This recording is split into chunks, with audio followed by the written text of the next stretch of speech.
everybody. Welcome to the Wise Woman podcast. I'm so excited to introduce you to my friend and Ayurvedic doctor, Sasha Bershadsky. Sasha and I have a very unique relationship. We are both from the same area outside of Chicago and took the alternative path.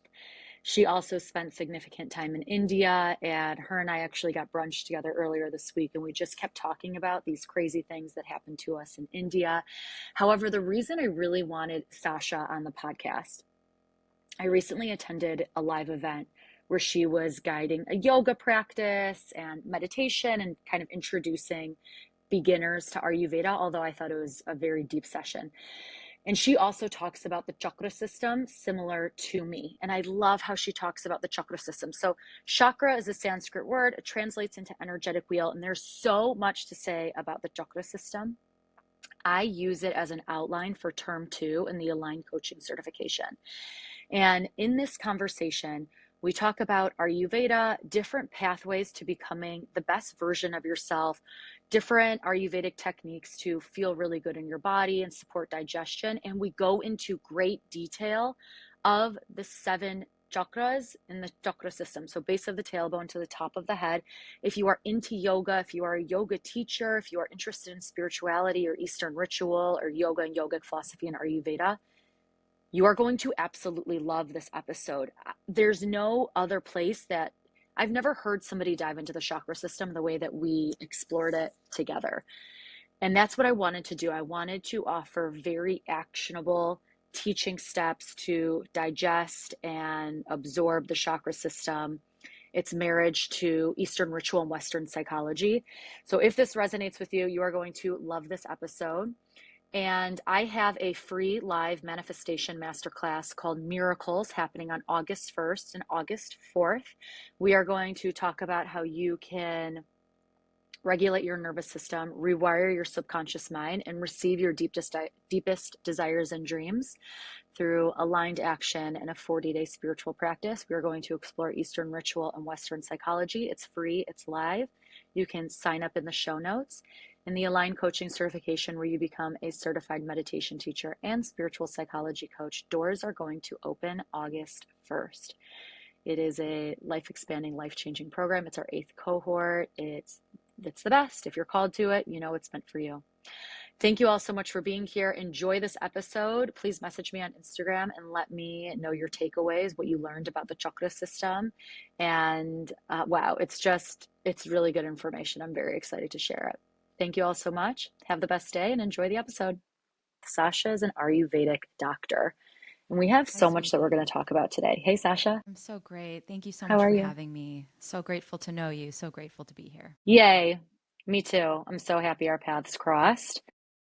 We are going to talk about the chakra system today. So, what does Ayurveda say about the Well, the chakra chakra system? system is the subtle anatomy. So we know in Ayurveda, Ayurveda is a sister science to yoga. And when we talk about Ayurveda, we're talking about the physical form, but we're also talking about all things that affect the health of the physical form. So it's oftentimes because of the things that we can't see, we forget. We forget about the aspects of our lives that accumulate because out of sight, out of mind. So Ayurveda draws attention to the chakras, which is really a language more so of the yoga philosophy of higher spiritual goals.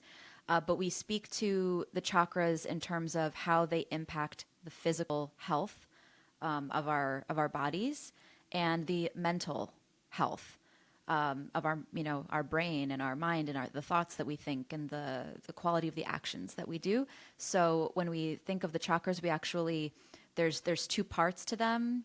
There's the 5 elements, which are the first 5 chakras, and then the last 2, the third eye and the crown, are beyond the physical form. So those are more so connected to transcending. Once we get the body ready to evolve spiritually and allow the very potent, powerful electricity of the Kundalini Shakti to rise up through the first 5 channels, because we've built this container, this structure, then we can experience unity with the divine. There's so much I want to dive into. So everyone in my world, I talk about, or maybe I used to talk about the chakra system, and I usually say the same way that my Indian yoga teachers, when I was living in India, how they said it, which is chakra. Chakra is a Sanskrit word. It means wheel. It's an energetic wheel. I typically educate on the chakra system from the base of the tailbone to the crown of the head. A lot of yogic lineages will say that women have an extra one around the uterus, so around the second chakra, we have an extra. I use the chakra system as an outline for some of my signature programs. I did this for a long time, and now term 2 in the Align Coaching certification. All of term 2 is essentially the Eastern chakra system and its marriage to Western psychology. And it's because of exactly what you just said. The chakra system is this way to work your way up. And it starts with a strong foundation. And this is typically when I educate on Abraham Maslow, hierarchy of needs, the base, the first base, which is the Muladhara chakra, safety, security, comfort, food, shelter, your basic needs that must be met, which is the same thing that Maslow has as the base in his pyramids of needs. And then we always have the option, the opportunity to work our way up to quote unquote enlightenment, thoughts of heaven, your kindest, most authentic self.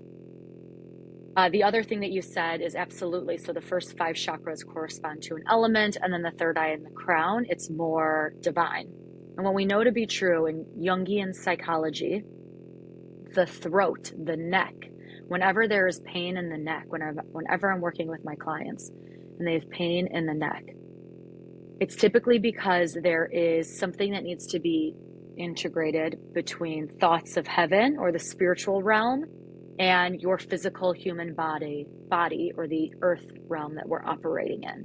And I love that so much because that also corresponds to the healing, the cleansing that is needed in the chakra system as well. If somebody is new to this conversation, and this is really, Sasha and I, we were hanging out, we had brunch together last week, and we were talking about, or no, it was this week. We were together 3 days ago. this week. Yeah. Yeah.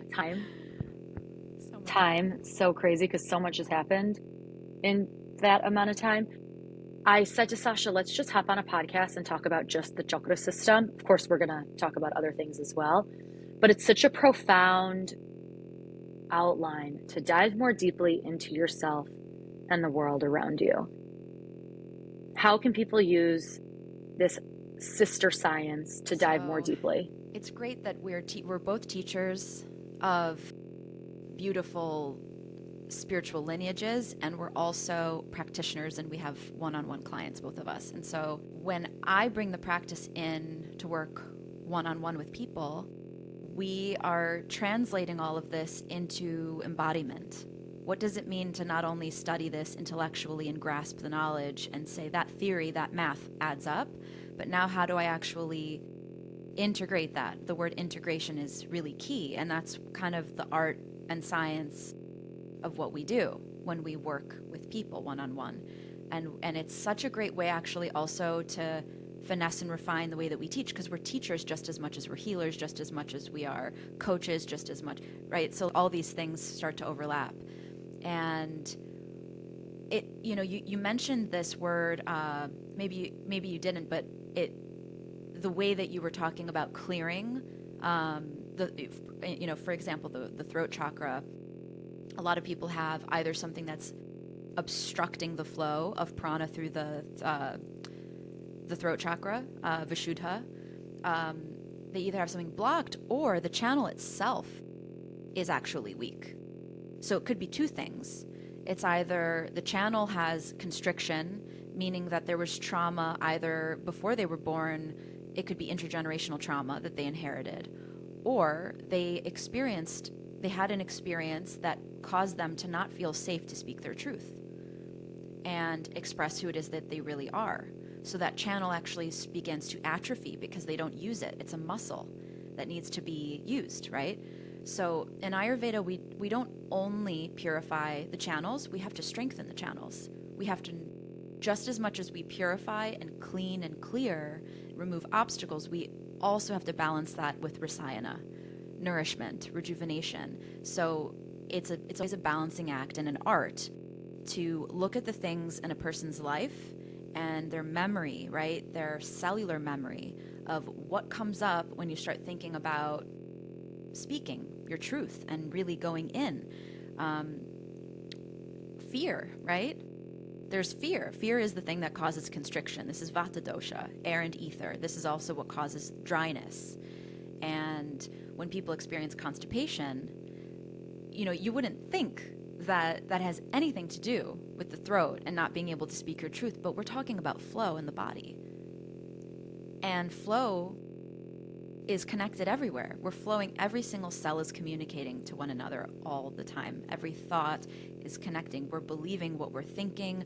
We're acting on what we're thinking. Like everything is communicating at all times. So when there is a stagnation or blockage in the throat chakra, it's very, very likely that there's blockage and stagnation and weakness in the digestive system. And the way that we're digesting our experiences, we can also see that playing out in the way that we're digesting food. So we work with food as medicine in Ayurveda. We work with everything that we're digesting, not just emotionally, but everything we're taking in through the five senses. So the root chakra is the earth element, the sacral chakra. As we move up, like you said, we start at the base and we move our way up. So it goes from the most gross to subtle. So we go from earth to water, and then the solar plexus or manipura is fire. Then we get to the heart, anahata, that is circulation, so that's air element. As we know, we need blood and oxygen to pump throughout the body, so that's why we refer to this as Vyana Vayu specifically. That's a certain type of one of the five pranas. When we move up to the throat chakra, that's the ether element. So this is the most subtle of the five elements. And ether is emptiness. And so just as much as it's important to be able to speak your truth, it's also really important to be able to listen and empty yourself when you're listening to another person and holding space for another person. Have you ever noticed how deeply healing it is when someone just listens to you and is that empties their container to truly see and hear you? We always talk about this now in modern culture, maybe in our field, because we're in the healing field, in the spiritual, educational field too, but to be seen and to be heard, and how profound that is. So the ether element not only represents how we, create enough. So for example, when we're eating, we always want to leave 25% room. We don't want to eat until we're 100% full. When we're loading a washing machine, we don't want to stuff it full of clothes. We want to leave a little bit of space so that it can move around. Same thing in our gut. We don't want to stuff our gut.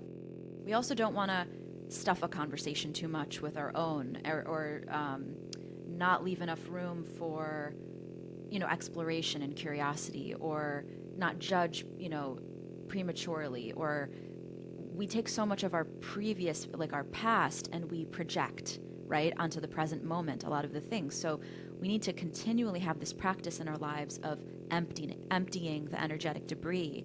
And we see this so often in the throat chakra specifically, that there's all this debris that's taking up that ether that it needs to be emptied, so that when we do speak, it is clear, it is clean energetically, and it is the truth. So purifying not only our perception of reality, but also the way that we're able to express in real time this experience in its truest essence. Sasha, I love this so much.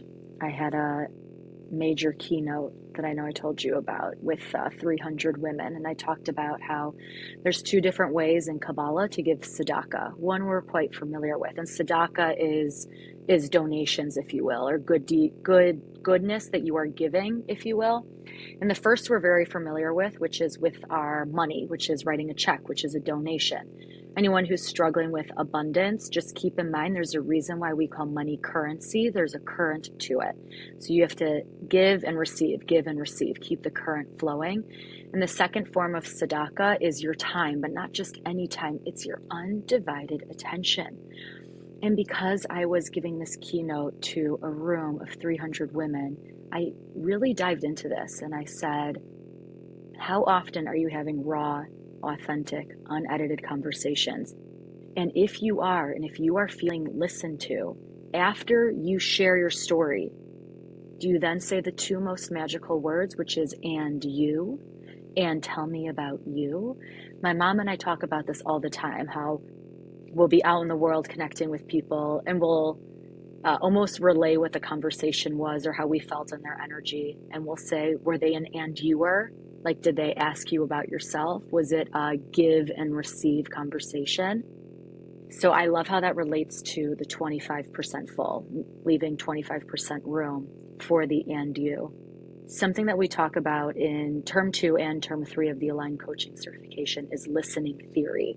And it's a core theme in positive psychology, science of happiness, because we don't feel heard, we don't feel listened to. And how you explained it, it's so delicious, it's so freeing, expansive to be in a conversation with somebody and actually feel like the essence of yourself was heard. That's beautiful, And Sasha. isn't it true that in order to even I love be in it. a place where we have the capacity to receive, doesn't there need to be space for that? Another word for space is ether, right? Another word for ether is empty. So we are so it's interesting, this idea of ether also pertains to uncertainty, the unknown, because it's, it goes back to our primordial fear of ultimately death. What is it to put ourselves in a situation where we can't control or prepare or predict the outcome? So empty space is the void. It's the unknowing. It's the unbecoming. It's the ego not knowing, okay, if I go into that dark cave, we don't know what the heck is in there. Like, it could be great. It could be a warm, cozy new home for me. I could meet a friend in there.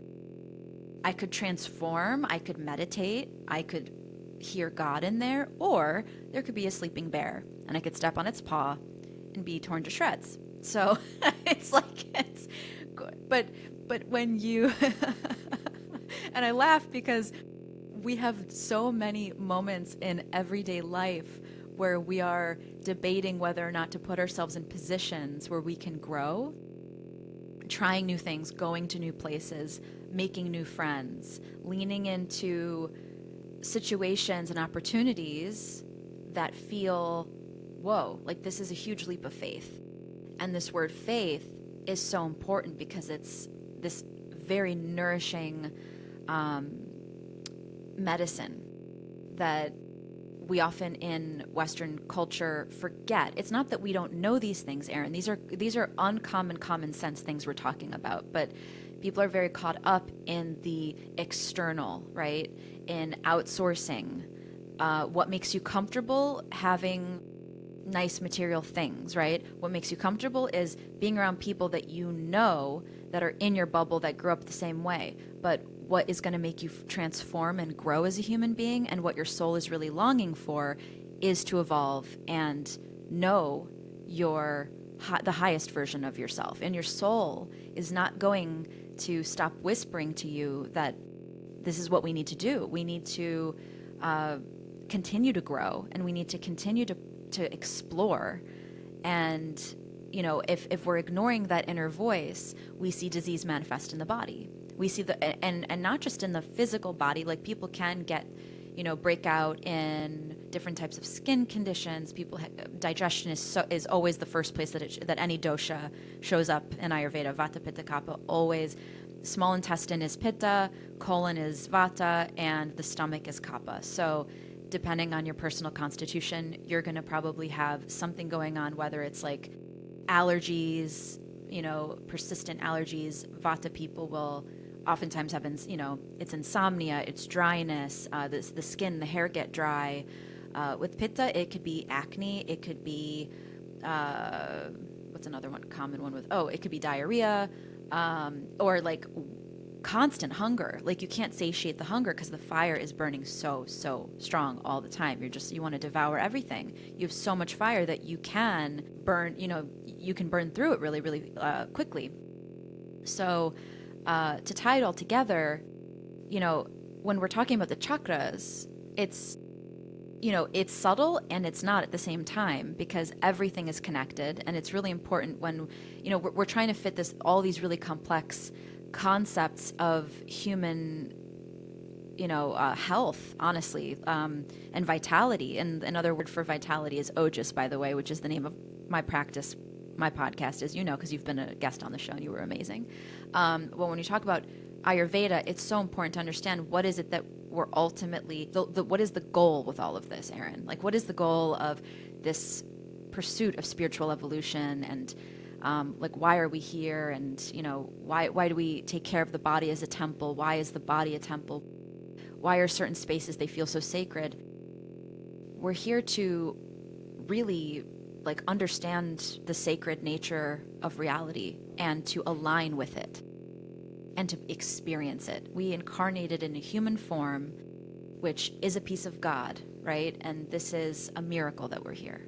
This is all a miracle that we are here, and we have the opportunities and chances to make infinite choices that will align us with ultimate highest destiny, which ultimately is to literally realize that we are divine. So when we take care of the physical body, it is one of the most spiritual acts you can do.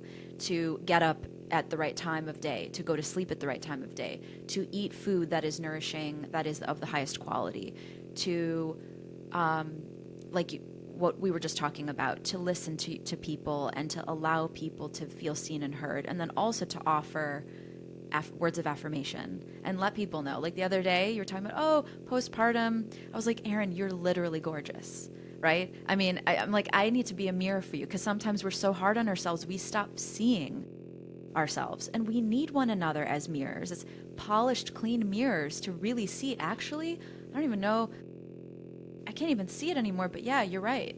You're probably right. I probably look way better than I think I do. And I need you to know that. I need you to see through my eyes, because sometimes we lose sight.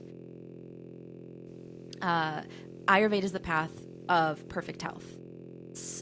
Its goal is to live till at least 100 years old, minimum. You can live till 120. And it's not even just so much the amount of years that you're going to be online here, it's also health span. So we're preserving the body and its youth for as long as we need to fulfill the reason why, we came here. And as we walk the path appears. We don't always have all the answers. We don't need to have it all figured out. But you need to have the faith as you walk into that cave of uncertainty, which is honestly, I did a yoga class with you I taught a yoga class. Erin came in our hometown in Highland Park. I was talking about balancing on one foot in Vrikshasana, and then I'll close your eyes and sway your hands. Keep leaning in, practicing, because life is totally unpredictable. We are part of this really intelligent system, and as much as we think we're in control, the more you know you don't know anything. So the best thing that we can do is take care of our bodies, align with the rhythms and flow of nature through Ayurveda and yoga. And once you start feeling healthy, like your digestion's good, your sleep is good, your libido is nice, your relationships are doing well, you're in alignment with what you're doing for work, you're making good money, you feel like, all these chakras are fulfilled, like Dharma, Artha, Kama, Moksha are the 4 pursuits of life in Ayurveda. So Dharma is fulfilling work. Artha, your desires are fulfilled. Or sorry, that's Kama. Kama's desires are fulfilled. Artha is a way of earning a living. And then Moksha ultimately is feeling free in your life and feeling that spaciousness of, wow, now the material is all good, but I think I can go to the next level. So through the chakra system and working with Ayurveda, you are able to optimize the body and also experience a spiritual, fulfilling life, which is, that's the highest. That's the highest possible goal that any of us could ever hope for, is to feel that core essence, which is bliss, which is there all the time, and we just forget because it's buried under, oh, we got to do the dishes. Oh, we got to go to the doctor's appointment. Oh, we're in traffic now. Okay, we got to fill the car. Okay, now we have to figure out what we're doing for dinner. We have to go to the grocery store. So tasks as a householder, can start to feel like it's slipping away.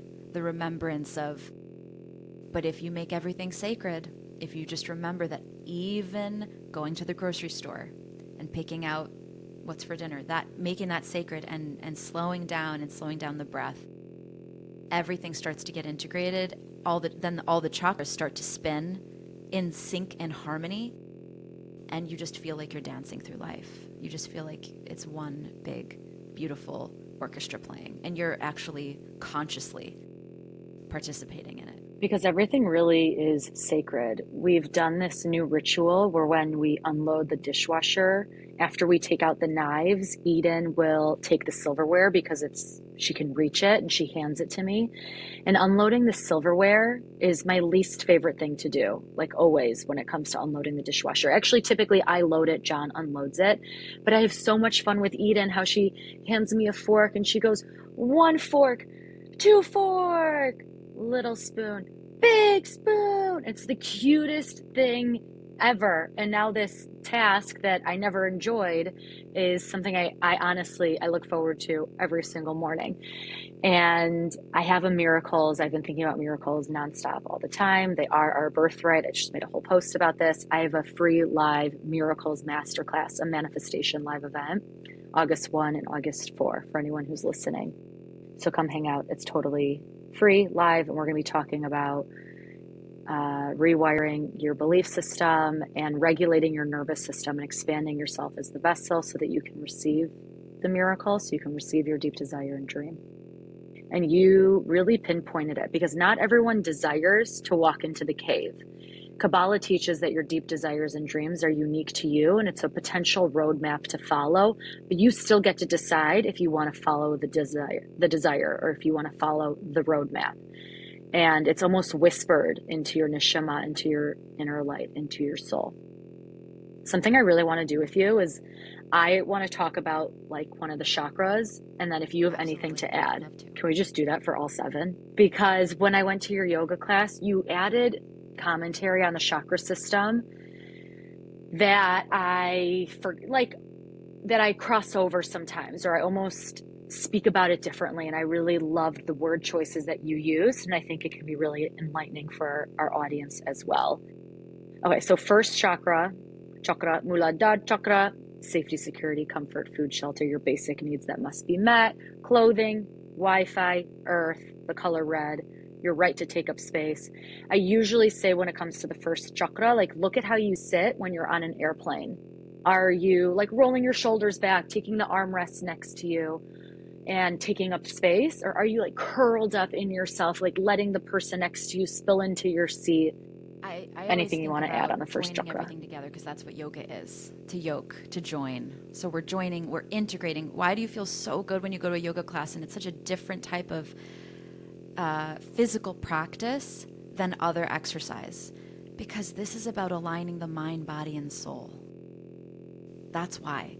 It is an entire system of alignment, and you just feel so good. Your spine, something is awakened, something's moving. That's your Shakti. That's your prana. Everything has been opened, activated, and you're like flying out of that yoga class like into the rainbow, but it's like into the sunset. You're just like, whoa, what just happened? We're moving energy. We're literally moving energy and activating. And these different asanas or postures, different ones will help stimulate or ground different parts of your subtle body and your physical body. But like specifically the root chakra, we talk about feeling planting the soles of your feet into the earth.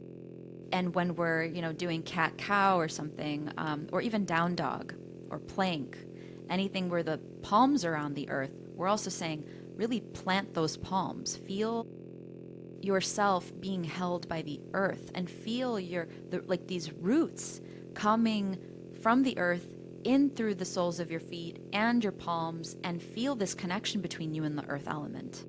Draw energy from the earth into your body, because this is the reality is that it's everywhere.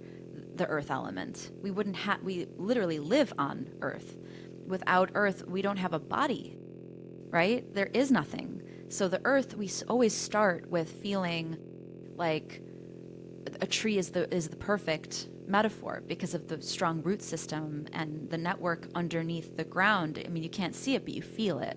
When a storm comes, some trees don't make it. And the ones that do are the ones that have very, very, very strong roots.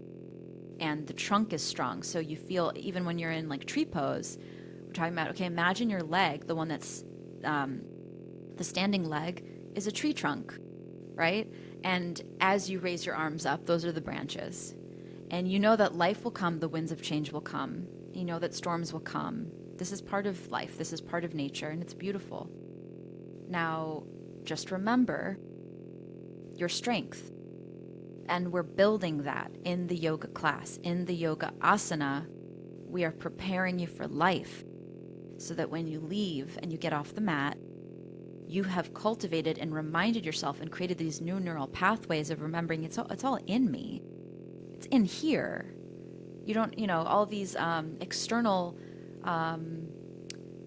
reference points that we have of what makes us feel strong, often it's like no matter where you go, there you are. So if it's not if you haven't cultivated this earth element within yourself, no matter how strong the outside things look, you're not going to feel strong inside. You're not, and that's ultimately when we're talking about the earth element and then the root system, we're talking about bala, strength. We're talking about your inherent foundation, so that when you go out into the world, you know who you are. You have a sense of self. You have a sense of place, purpose. You are home no matter where you are. You're the home. You're home in yourself. You've created such a harmonious internal environment and climate that you can go anywhere and you're good. You're safe. I knew this was the right conversation to have. Second chakra, Svadhisthana chakra, reproductive organs, passion, desire, lust, some emotion, oftentimes called the cradle of creativity, that good idea, that moment of inspiration, the climax, the epiphany. This is your genitals, your hips, your uterus. The color is orange. The element is water. And I typically say it is its psychological pairing is your right to feel pleasure, to feel good, and to go out and birth what you most desire. Whether that's a book, a human being, an offering or program, like that desire is there for you to birth and create. Pleasure is a very important part of nature. We wouldn't be inspired to keep creating without the pleasure. So we can't deny our instincts here, that pleasure is good for survival. It's a very important thing to embrace your desires and as you refine your body, meaning you clear energetic and physical debris. Undigested toxins and undigested food is going to turn into this thing called ama in the body. It's sticky. It gets thicker and it calcifies over time if you don't clear it. So we need to continually, like I said, do this detoxification and rejuvenation so that our desires become refined as well.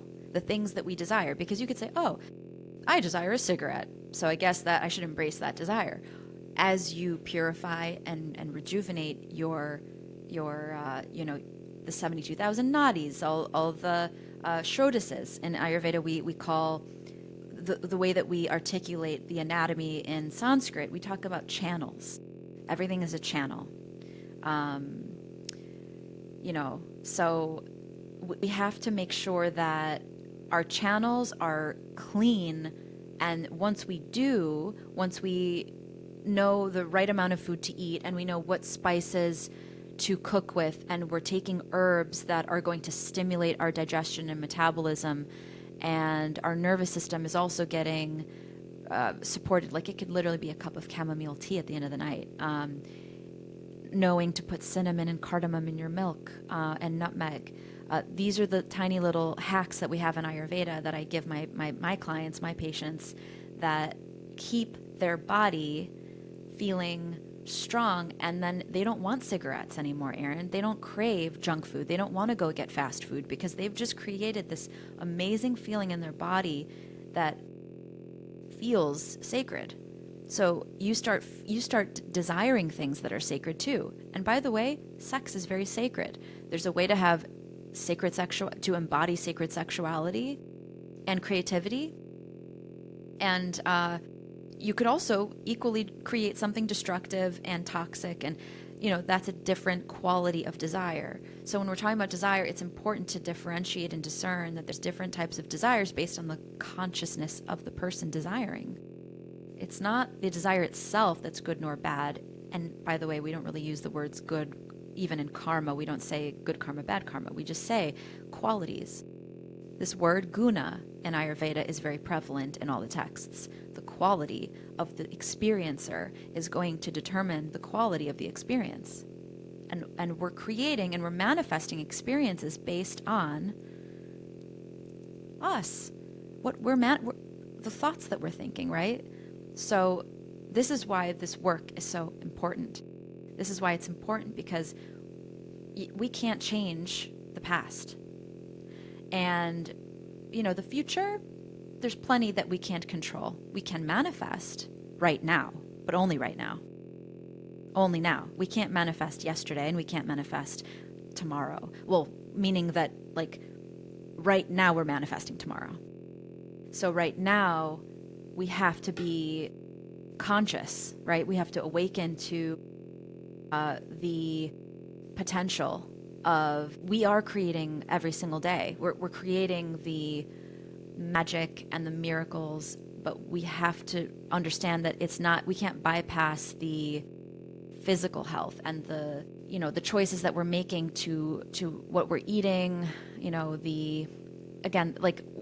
when we're talking about the second chakra and we're talking about sex in particular, a lot of people have trauma around this, Erin. A lot of people have trauma around, whether it's, just feeling oppressed by, it could be so many different reasons, right? Shame, guilt, violence, abuse, lack of feeling safe to even feel that Shakti sexual power. That's a very powerful energy. So to even feel worthy to have that energy come alive within you in a healthy way, we have to be able to take the taboo out and remind people that, yes, it's a sacred thing to be a sexual being, and to have desire is a sacred thing and a gift. And the only thing that's going to determine the health of that is the health of your mind, body, and the alignment of your mind, body, and soul. Beautiful. The third chakra, the Manipuri chakra, which lies at the navel, the stomach. So I usually say this is ego, this is your gut feeling. I know in Ayurveda, this is digestion. This is how you take aligned action based on your belief systems. This is who you are, your core, your most authentic self. The element is fire. The color is yellow, and it is your right to take action on your belief systems. It is your right to trust your gut and to do the things you need to do to have healthy digestion. It's also important to note the location of each one. So if the root chakra is at the tailbone, the base of the spine, sacral chakra for women, it's in the womb. You don't get more creative. I talk about this all the time. It does not get more creative than growing a baby inside of your body. So the fact that we have this womb space, and that's where the sacral chakra is really powerful. But for men too, I mean, the reproductive system, obviously, it takes two, right? It takes the masculine and feminine. So when we get to the third chakra, we're talking about the solar plexus, and what else is in that area? That's your whole digestive system right there, which carries your immune system. Most of your immune system is in your gut. That's also really important. We also produce 90% of serotonin in the gut. That's our second brain, the vagus nerve. So I know we have limited time to kind of, and it's so hard to keep myself from going deep into this, but Manipura chakra, it's in the same location as all these other things, meaning when we take care of our digestion in Ayurveda, we are by default strengthening our confidence, our core. And if you take a yoga class and you do a plank pose, what do they say? Engage your core.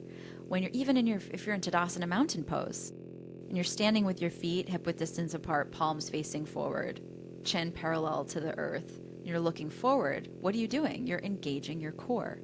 It's your core is your sense of self. It's your confidence. So if you take the quality of a balanced, activated core, Manipura chakra, which by the way, the element of that is fire, you have confidence to execute your ideas, right? And we need people to have the confidence to execute their ideas. We need more people feeling that power of that fire element to share their gifts with the world. We need you to be doing that, right? Because if people are doubting and not feeling, that empowerment, all their ideas are living and dying maybe in their head, and not even, maybe they're writing them down, but they're never actuating them, they're never executing them. So the Manipura chakra is the ability to take something and transform it into a physical thing. And that takes confidence. Fourth chakra, Anahata chakra, which lies at the heart, the chest. So love, authentic emotion from highest good and highest authenticity. The people we love in our lives, our own practices of self-acceptance, self-appreciation, self-love. The color is green. The element is air. And it is your right, so it's your psychological pairing, to speak to the 5 love languages and your right to love and be loved in return. And I just want to do a little asterisk here. This is what we talk about in term 2 in the aligned coaching certification, and doors are going to open August 1 to 13. So if you're loving this conversation, we can dive so much deeper. Oh, But now you tell me about the 4th chakra. Anahata is the seat of consciousness, the deep seat of consciousness. And you might think, oh, that's interesting. You'd think that would be in the brain. But no, we have the divine living, our capacity to feel gratitude, which is the highest experience of abundance. When you feel grateful, you're aligning with the frequency of abundance. Abundance in all ways. There's nothing more abundant than actually experiencing, wow, I have so much to be grateful for. And you feel that in your heart chakra. Your capacity to feel connected to other people is through the heart chakra.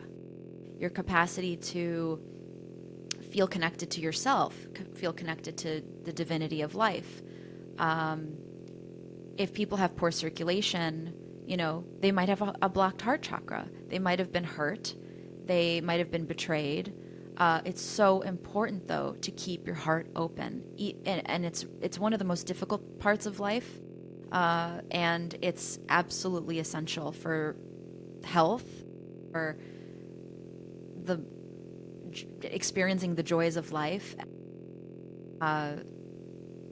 It all works together with the other chakras, but protecting yourself and having boundaries, and at the same time living with an open heart, and knowing that you can trust, you can trust again, you can love again, you can live with an open heart, and the world is a safe place. But in order to believe that the world is a safe place, you got to work on the root chakra. So they all work together. It's hard to talk about them in isolation, but ultimately, work your way up. Living with an open heart is one of the most important paths to health. The 5th chakra, the Vijduva chakra, which lies at the throat, what we speak about ourselves, what we speak about others, how we use our voice and sing our song, truthfulness, authenticity, what we feel called to share, language. The color is blue. The elements are, we typically, ether, so the space in between. I love talking about ether. So this is your right to sing your song, to share your voice, to speak out, to advocate, and to use the good word, your authenticity, to spread your message. I love that, and I can't help but also think about the planet. We haven't touched on it yet, and it's kind of funny that it's coming up in the absolute last minute of the conversation, but Ayurveda and yoga also work with Jyotish, Vedic, astrology. And when we're talking about communication, which is really what we're talking about when we're talking about the throat chakra, harmonious communication, we're talking about the planet Mercury. Mercury's about to go retrograde, by the way. So good thing we're recording now, not in the thick of the retrograde. But harmonious communication starts inside. How are you speaking to yourself, first of all, right? If you catch yourself thinking a negative thought, just catch it and ask yourself, is that really true? Do you know it to be true? And the more you can start to catch yourself and create these new, like sort of like refine the thoughts that you're thinking, the way that you communicate starts to be a lot more loving and compassionate toward other people. So you can speak your truth and do it in such a beautiful, soft, loving way.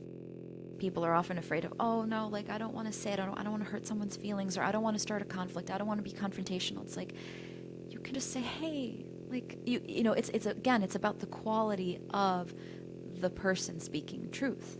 So continuing to refine the thoughts that you're thinking, because that's the first line of communication, that's the absolute first level. Then, you know, the way that you're writing, you don't have to worry about being overly rehearsed, but, you know, begin starting the practice of refining the way that you organize the thoughts in your own head. And the way that you know, journaling is the next level, I would say. Start writing nice, like the way that you speak to yourself, start writing, you know, love letters to yourself. And then as that self-compassion and self-love begin to grow, the way that we speak to other people, even the people that hurt us or annoy us or anger us, it's amazing how healing, again, this is the path of self-empowerment and self-healing. That's what Ayurveda is. So realizing you can do it. I mean, we do have to teach, you know, I teach the tools and the practices and techniques in my private practice and on the podcast too, on Just Oasis. We love going deep, and I love that you love going deep too. It's my favorite thing. It's really hard not to. Sixth chakra, the Anjana chakra, third eye center, the point in between the eyebrows, intention, manifestation, clairvoyance, your inner knowing, the place we sit in law of attraction to call in what we most desire from goodness and authenticity. The color is indigo. This is also ether, right? So it's actually the element of like all and spiritual, which you've spoken about. So thoughts of these higher realms. And it is your right to call in what you most desire. It is your right to have from a place of goodness and authenticity. It is your right to have It's what you want. also the seat of intuition and the vision of the beyond. So beyond this material world, because after we leave the throat chakra, we're no longer in the physical dimension. We've gone into another dimension of reality. So the third eye is the ability to see beyond the material physical world.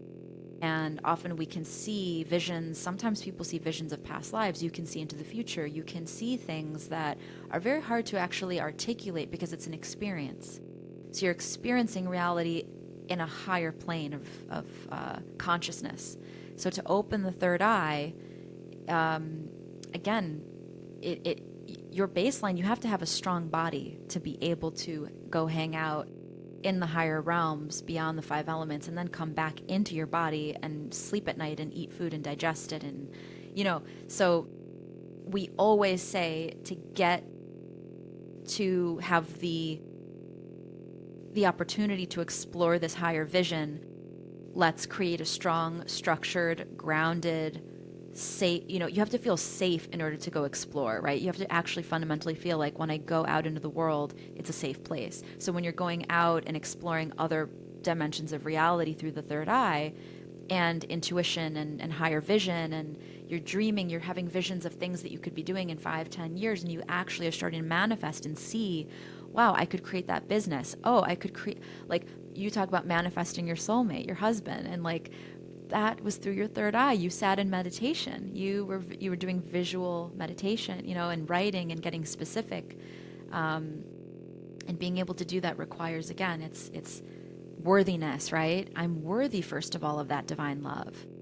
And we could go on and on about how all the different chakras prepare you for being able to go out and explore through the third eye. But that is a really important aspect to understand, is that this is now, we've graduated beyond the five elements. Gorgeous. Seventh chakra, the top of the head, the Sahasrara chakra. This is thoughts of heaven, your connection to a higher power as you understand it, your connection to your ancestors and your lineage, thoughts of heaven, the peak of Maslow's hierarchy, which is enlightenment, how you choose to honor the divine feminine, how you choose to honor the divine masculine. And I always say that the color is violet, light purple, but it's also yellow gold or white. The element, again, you said it's bigger than the elements. I always think something I like to educate on is how Kabbalah is kind of the seventh chakra, because Kabbalah in itself is a spiritual framework, like fire, like air, like earth, like water and ether. And the seventh chakra is your right to be your most authentic self and to inspire all others It's to do also the because same. it sits on the crown of the head, it's actually outside the body now. We're talking about an energy vortex that is no longer in the physical structure. So you are using the crown of your head to connect with that which is beyond you and above you and higher than you. And it's really important to remember that we are part of something greater, right? It allows us to understand that we are being held on in any given. I did this yoga teacher training I've done two. The second one that I did was just in Rishikesh in India over this past fall, so like November 2024. And grace came up a lot. This word divine grace, this term divine grace. What does that mean? Everything is love.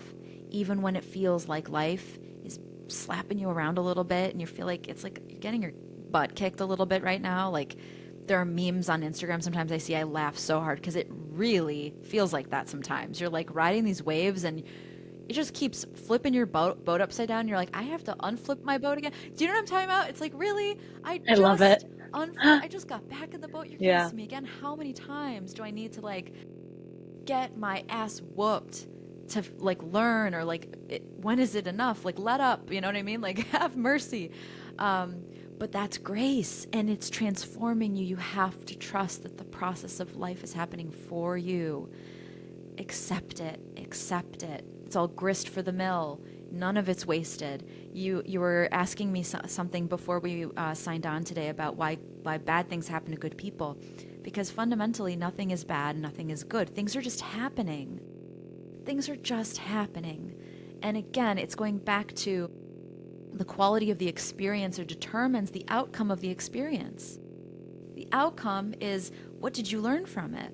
What is it revealing to you? What is it triggering within you that needs to be looked at? Something needs to be looked at and loved and seen and held.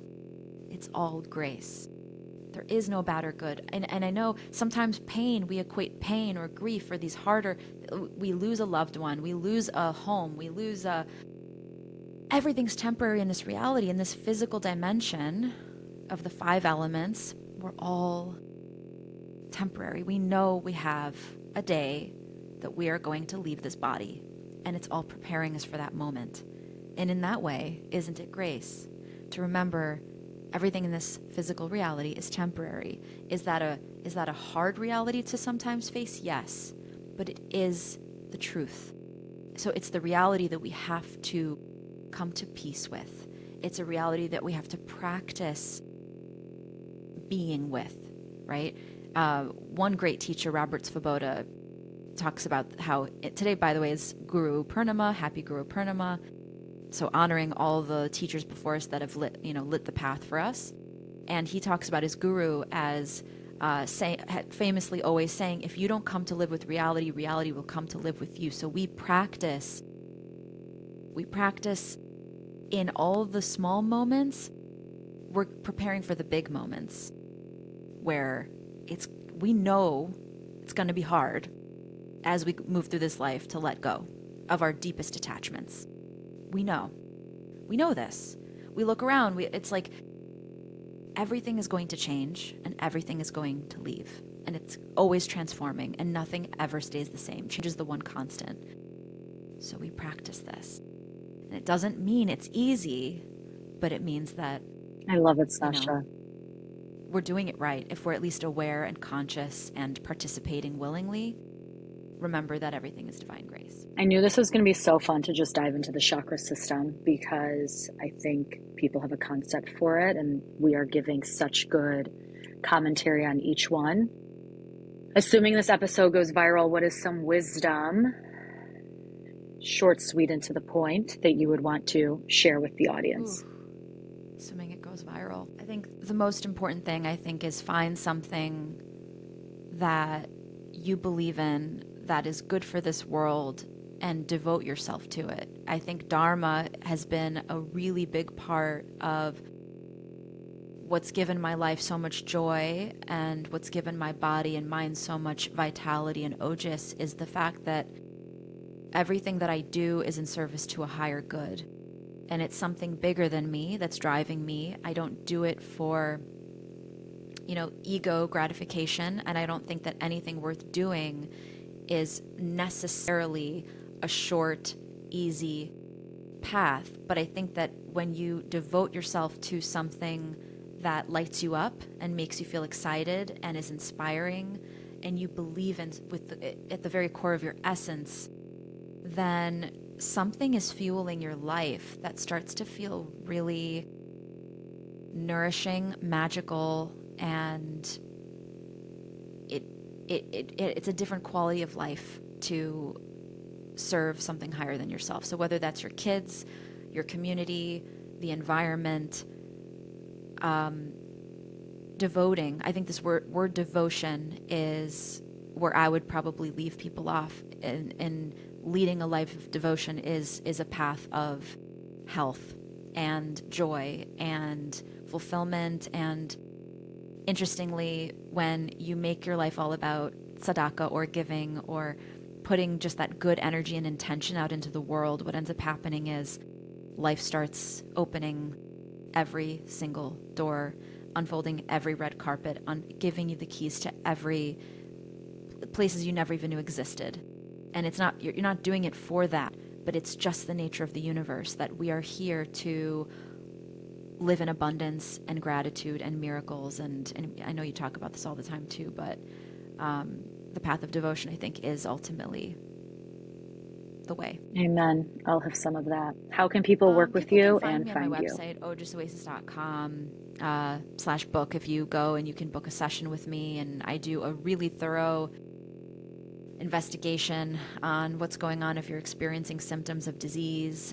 We go to the root cause. We do a 2-hour download of your life and everything that may have. I'm looking for every possible thing that could have caused what we call nidanas in Ayurveda, and then we reverse those causes, and we also give you herbs and lifestyle, Ayurvedic lifestyle. I teach a lot to my clients one-on-one, and the podcast is a path of devotion as well, because I really do believe that this knowledge is really important to help people, that don't necessarily have access to it otherwise, or are not living in close proximity to this type of knowledge or this type of lifestyle. And I believe that focusing your life on just doing what you can and sharing for me, I love sharing the knowledge. So if you go to the podcast, you'll find a lot of people like Erin, because Erin's been on, but a lot of other fellow teachers, dharmic practitioners of all sorts, healers,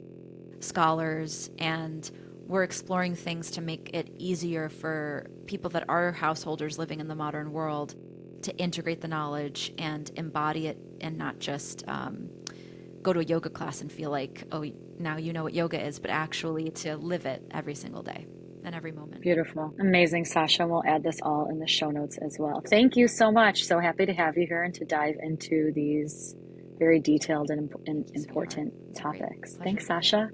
Wow, I am so excited to hear what you all thought of that conversation with Sasha. It brings me back to my yoga teacher training when I was so hungry to learn everything I could about the Eastern chakra system.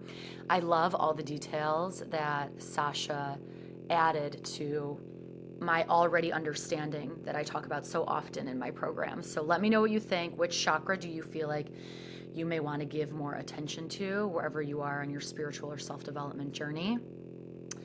Like I said, the chakra system, I use it as the framework for term 2 in the Align Coaching Certification.